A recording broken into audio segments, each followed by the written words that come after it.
Em nome do Pai, do Filho e do Espírito Santo. Amém. Ave Maria, cheia de graça, o Senhor é convosco. Bendita sois vós entre as mulheres, e bendito é o fruto do vosso ventre, Jesus.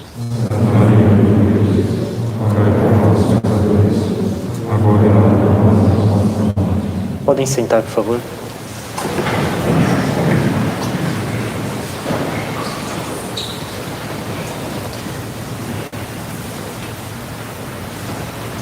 Bem, só gostaria de lembrar então que para a comunhão que se sigam as marcações em vermelho. E antes de começar o sermão, sejam todos bem-vindos de volta, ainda com algumas restrições, mas aos poucos, com calma, as coisas vão se acertando. Alguns apontamentos para a festa de hoje, para honrar a Santíssima Trindade, que é o dogma mais sublime da religião católica. Durante séculos, os primeiros séculos da Igreja, os primeiros séculos quer dizer os primeiros 6, até mesmo os primeiros 8 séculos da Igreja, esses séculos foram marcados por disputas doutrinárias a respeito da Trindade, a respeito da natureza das pessoas divinas, a respeito de Jesus Cristo, a respeito do Espírito Santo. Aparentemente questões doutrinárias muito abstratas sobre a Santíssima Trindade, sobre as 3 pessoas da Santíssima Trindade, questão de natureza, questão de pessoas, se Jesus Cristo tem 2 inteligências, uma humana e outra divina, ou é uma inteligência só divina, se ele tem 2 vontades, uma humana, outra divina, ou então uma só divina. E essas questões foram tratadas de modo severo. Dizer o contrário do que a Igreja havia definido é heresia. Vejam o grau de seriedade com que a Igreja toma essas questões aparentemente muito especulativas, talvez mesmo estratosféricas para muitas pessoas. Vejam o grau de seriedade com que a Igreja toma essas questões. Questões de se o Espírito Santo era um modo de manifestação de uma divindade, ou se é uma pessoa realmente distinta das outras 2. Questões que aparentemente para nós são muito separadas da realidade prática, tem pouca aplicação prática. E a gente vai ver que não é assim. Bem, a severidade com que a Igreja levou essas questões tem a ver justamente com o grau de aplicabilidade dessas verdades na vida católica. Quando a gente vai dar aula de catequese para as crianças, a gente tenta tornar as verdades relacionadas à Santíssima Trindade, as 3 pessoas da Santíssima Trindade, o menos abstrato possível. Os padres tentam, na catequese, usar algumas coisas que facilite a compreensão das crianças dessas verdades que são bastante abstratas, é verdade, mas que tratam de coisas reais, de Deus. Deus existe, e as 3 pessoas existem. E o exemplo mais simples e mais perfeito que existe, todos sabem, é o triângulo equilátero. Esse triângulo que tem 3 lados iguais e que é o melhor exemplo de como funcionam as relações e de como as relações, como são as relações entre as 3 pessoas da Santíssima Trindade. Desenha na lousa um triângulo equilátero e mostra para as crianças que cada ângulo do triângulo é realmente distinto dos outros 2. Esse ângulo aqui não é nem esse nem esse. Esse ângulo aqui não é nem esse nem esse. E esse aqui não é nem esse nem esse. Mas a gente mostra que se a gente prolonga um ângulo do triângulo é o triângulo inteiro. Se a gente começa a expandir a área que aquele ângulo ocupa, um ângulo só ocupa toda a área de um triângulo completo.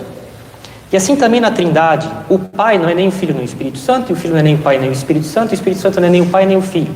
Não foi nem o Pai nem o Espírito Santo que foram batizados no Jordão, nem morreram na cruz, nem nasceram de Nossa Senhora. Não foi nem o Espírito Santo nem o Filho que disse esse é o meu Filho muito amado, ouviu. Foi o Pai que falou isso. E não foi nem o Pai nem o Filho que desceram sobre os apóstolos de Nossa Senhora no cenáculo no dia de Pentecostes. São 3 pessoas realmente distintas. Uma pessoa não é a outra. Mas cada pessoa é Deus inteiro. Assim como um ângulo, e cada ângulo do triângulo é o triângulo inteiro. Expandam o ângulo, vocês vão ver que cada ângulo, apesar de não ser os outros 2, é o triângulo inteiro, brilhante. Eu queria falar mais coisas sobre o triângulo equilátero e a Trindade, mas por enquanto a gente fica aqui. As relações entre elas, enfim. E tudo isso, né, depois de 800 anos de disputas dogmáticas, teóricas, isso tem uma importância capital. Porque, finalmente, o que é a Santíssima Trindade? A Santíssima Trindade é a vida interior de Deus. Deus só faz uma coisa da vida dele, se conhecer e se amar. E é isso que é o dogma da Santíssima Trindade. É a expressão em sentenças dogmáticas, em verdades reveladas por Deus, do que é a vida dele, a vida interior dele, que a inteligência humana, deixada a si mesma, é incapaz de alcançar e de sequer ter ideia de que é isso que se passa dentro de Deus. E Deus, porque Ele, já vou dizer por quê, porque Ele quer que a gente tenha uma vida semelhante a dele, uma vida interior semelhante a dele, Ele quis contar para nós como é que Ele se vê por dentro. Ele quis contar para nós como é a vida interior dele. Só Ele tem como saber isso. Se Ele não conta, não tem como saber. Só pela luz natural da razão, deixada a si mesmo. Finalmente, as verdades todas relativas às três pessoas da Santíssima Trindade e ao dogma da Santíssima Trindade é a expressão do que é a vida interior de Deus. E todas as vidas interiores, a vida interior de cada um de nós, elas são reproduções e tentativas de replicação e de imitação da única vida interior por excelência, que é a vida interior de Deus. Só existe uma vida interior, uma vida de reflexão, uma vida de amor, que é a vida interior por excelência, é a de Deus. E quando cada um de nós procura, assim, dando braçadas enormes durante anos, se esforça para ter vida interior, nada mais é do que tentar reproduzir em nós, o tanto quanto é possível nessa vida, a vida interior de Deus. Por isso a igreja sempre teve severidade em relação ao dogma da Santíssima Trindade.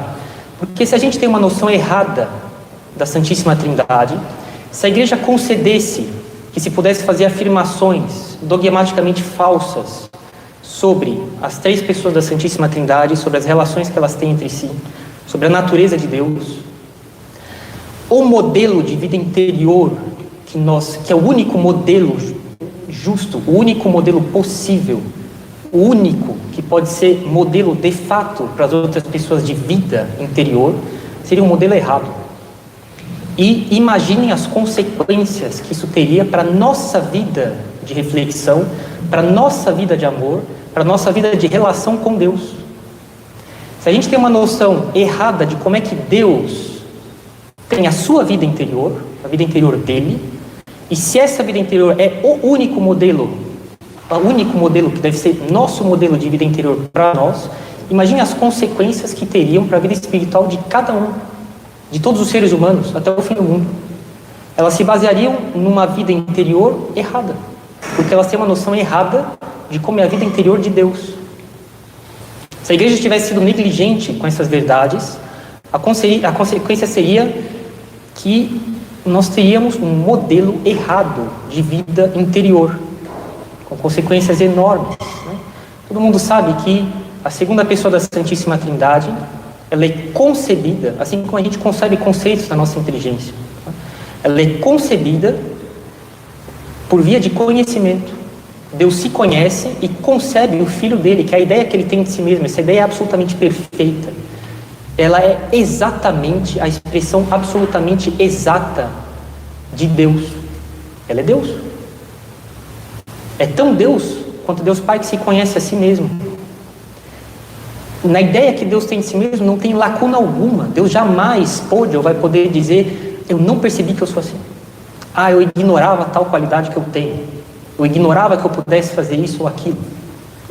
Deus, ele se conhece com uma só ideia que esgota o que ele é, sem lacuna alguma. Ora, essa ideia é igual a ele, então essa ideia é Deus. E o amor que essas duas pessoas têm uma pela outra, eles dizem, é o nosso amor mútuo, né? Não é só o amor que o pai tem pelo filho, depois outro amor diferente que o filho tem pelo pai. Se essas duas pessoas divinas pudessem falar para nós, elas diriam, é o nosso amor. Ele é infinito, é Deus. É isso que Deus faz da vida interior dele. Ele se conhece, ele se ama. Esse é o modelo de como a gente deve levar a nossa vida. É para isso que Deus fez almas espirituais e imateriais, ainda que por um certo tempo nessa vida unida à matéria. É para isso que ele criou os anjos também, desde sempre separados da matéria. Para que eles tenham uma vida assim, tomando como modelo a vida que ele tem, que é de se conhecer e de se amar. Se a gente tivesse um conhecimento inadequado, errôneo, com qualquer falha que fosse, de como é que é a vida interior de Deus, imagine as consequências que isso teria para a nossa noção de como é que eu devo conhecer Deus, de como é que eu devo amar Deus. E é finalmente para isso que Deus criou a gente. O homem foi conhecido para conhecer, amar e servir a Deus e se salvar. É isso que a gente deve fazer da nossa vida. E se eu tivesse, ou seja, reproduzir em mim, o tanto quanto é possível nessa vida, o que Deus faz com ele, dentro dele, na vida interior dele. Se a gente tivesse uma noção errada de como é que Deus se conhece e, portanto, como é que ele gera o verbo, essa ideia que ele tem de si mesmo.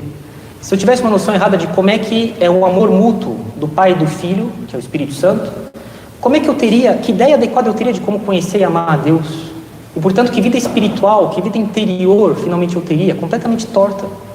Por isso a igreja levou tanto a sério os dogmas relacionados às pessoas da Santíssima Trindade e à Santíssima Trindade em si mesma. A igreja sabe que esse é o único modelo que nós temos, que nós devemos ter, o único modelo que tem direito de se propor de fato como modelo da nossa vida, de como a gente deve levar a nossa vida individual. A igreja sabe muito bem disso desde o começo, e por isso ela jamais levou de maneira leviana as verdades relativas a essa primeira verdade mais fundamental da religião católica, que é o dogma da Santíssima Trindade. Como é que seria a nossa vida de estudo, nossa vida de reflexão, nossa vida de contemplação? Que valor eu daria para a vida intelectual? Se nem Deus se conhece direito, quem dirá eu? Que conhecimento eu posso ter de Deus? Se eu tivesse uma noção errada da geração do Filho, que é por via de conhecimento perfeitíssimo que Deus tem de si mesmo, então vale a pena eu conhecer Deus? Nem Deus se conhece, quanto mais eu. Se o Espírito Santo não é Deus, é um modo de Deus se manifestar aqui nesse mundo, como outras heresias falaram, né? Então, é possível o ser humano amar a Deus? Ora, se é o amor que une as pessoas, então como é que eu posso me unir a Deus? Nem Deus se ama direito, como é que eu posso amá-lo? Imagine as consequências que isso teria para a vida espiritual das pessoas, né? E vejam a que grau de dignidade Deus levou o ser humano.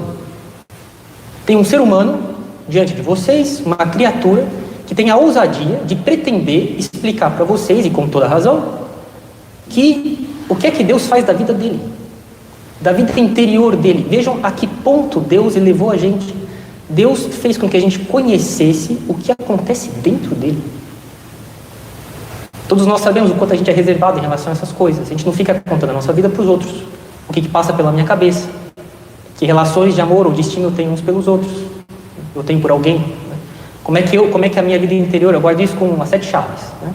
Deus, ele revelou isso para todo mundo, para que as pessoas, porque ele sabe que é só assim que as pessoas podem ser felizes. Deus, ele é infinitamente feliz porque ele se conhece, ele se ama. A Santíssima Trindade é a explicação dogmática da felicidade de Deus.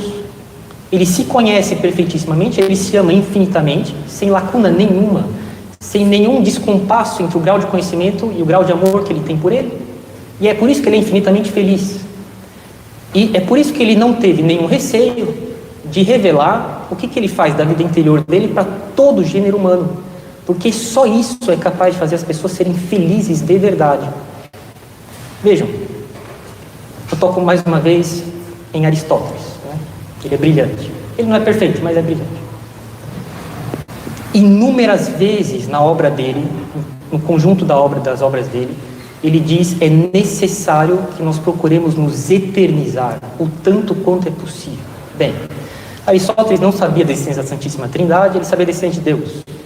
Mas ele não sabia da existência da Santíssima Trindade, 3 pessoas realmente distintas, em um só Deus, céu, inferno, juízo particular, graça santificante, tudo coisas que sem a revelação jamais conheceríamos. Ele não conhecia essas coisas. Quando ele fala de eternizar-se o tanto quanto é possível nessa vida, ele está falando do conhecimento da verdade. Ele está dizendo que é necessário que as pessoas dediquem a inteligência delas a conhecer o tanto quanto é possível nessa vida o máximo de verdades. E que elas amem essas verdades e apliquem isso no concreto, no comportamento delas. Porque a verdade, ela tem uma certa semelhança com Deus. Ela é eterna. Ela vale sempre, em qualquer lugar. As afirmações verdadeiras, elas valem sempre, em qualquer lugar, para aquilo a respeito do qual elas tratam. A verdade e as verdades, elas têm uma semelhança com as coisas divinas. As verdades são eternas, elas são imutáveis. E é assim que Aristóteles exprime o tanto quanto a gente deve dedicar nossa vida para essas verdades. Ele diz que a gente deve se eternizar o máximo possível, encher a nossa alma, o tanto quanto é possível nessa vida, de acordo com a capacidade de cada um e as ocasiões que Deus dá, de verdades. E assim que a gente vai se eternizando, e aplicando elas, e amando elas. E assim a gente vai se eternizando nessa vida o máximo possível.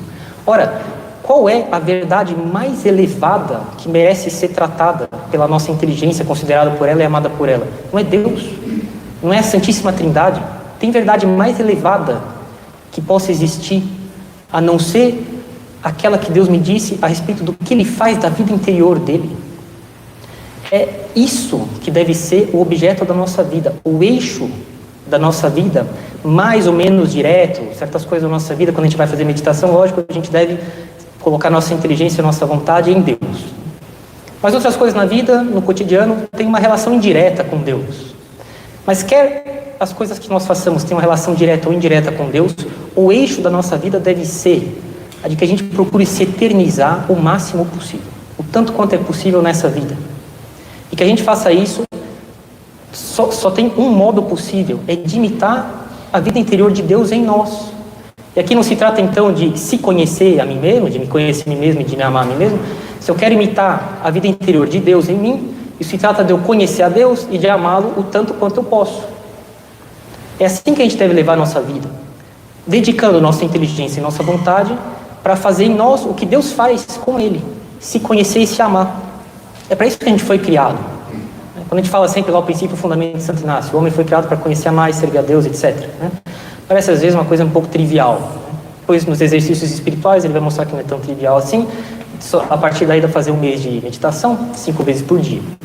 Mas, às vezes, a gente a considera de maneira muito en passant, de maneira muito trivial. Não, esse é o eixo, a medula da vida das criaturas espirituais, da alma humana e dos anjos. Dedicar a inteligência e a vontade delas para fazer nelas semelhanças do que Deus faz com ele. Outras trindades, outros seres que passam a vida deles, de maneira mais ou menos direta ou indireta, se dedicando a refletir sobre Deus e a amar a Deus. E a concretizar essas coisas no nosso comportamento. É isso que deve ser a nossa vida. Vejam que, longe de ser uma verdade abstrata, ela é o fundamento de qualquer vida humana, que se pretenda ter esse nome, de humana, de qualquer sociedade, de qualquer família. É assim que deve ser a nossa vida, senão a gente está jogando nosso tempo fora. Se dedicar a conhecer e amar a Deus, a repetir em nós, a replicar em nós, a fazer de nós cópias e reproduções da Santíssima Trindade. É para isso que Deus criou cada um de nós. Nada de mediocridade entre nós, sempre procurar, com toda a tranquilidade também, sem exageros, assim, a gente fala entre nós, um certo termo que corre entre o clero, mas também tem nos manuais de vida espiritual, de sobrenaturalismo, uma espécie de vida sobrenatural barata. Tem uma vida espiritual fundamentada no conhecimento e no amor por Deus, imitando em nós a Santíssima Trindade, que é a vida interior de Deus. A Santíssima Trindade é a vida interior de Deus. Ela é tão plena que a partir de uma pessoa, outras duas procedem, por via de conhecimento e de amor. E é isso que a gente deve fazer da nossa vida, dedicar as nossas capacidades de inteligência e de vontade para conhecer e amar a Deus e produzir em nós, o tanto quanto é possível, o que Deus faz com Ele, se eternizar nessa vida o máximo possível. Em nome do Pai, do Filho e do Espírito Santo. Amém.